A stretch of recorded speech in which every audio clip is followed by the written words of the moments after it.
Let's see what this looks like as a line graph. So our total energy is going to be the easiest thing. They tell us that it has an initial energy of 12 joules and there's no friction. So that means that our total energy is just going to stay the same at 12 joules.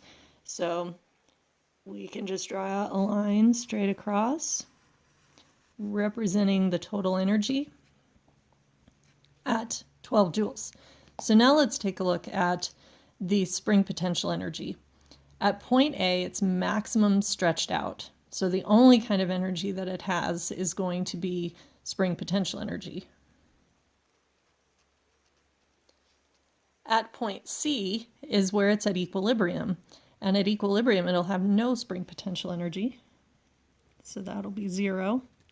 And at E, it's maximally compressed, so that will again have 12 joules of energy. And on the last slide, we talked about how we got B, that if it was halfway, if X was halfway, then that meant the potential energy was a quarter of the way. So that's about here on this graph.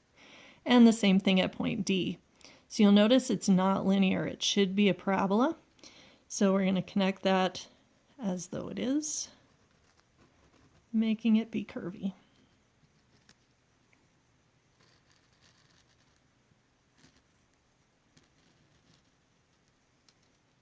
More or less. Okay, so we've got our potential energy. That's in red. Now let's do our kinetic energy.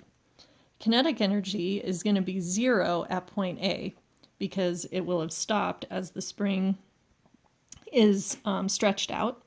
And it will also be 0 at E because it will be stopped as the spring is compressed. And then the place where it'll be the most is going to be at point C. It also will be a parabola, but it's going to be a curvy parabola the other direction. Our two energies have to add together to be 12. So they should meet more or less in the middle here. That's probably a little high. And here's probably a little bit better. So where the potential energy here is 6, the kinetic energy here is 6, our total energy would be 12.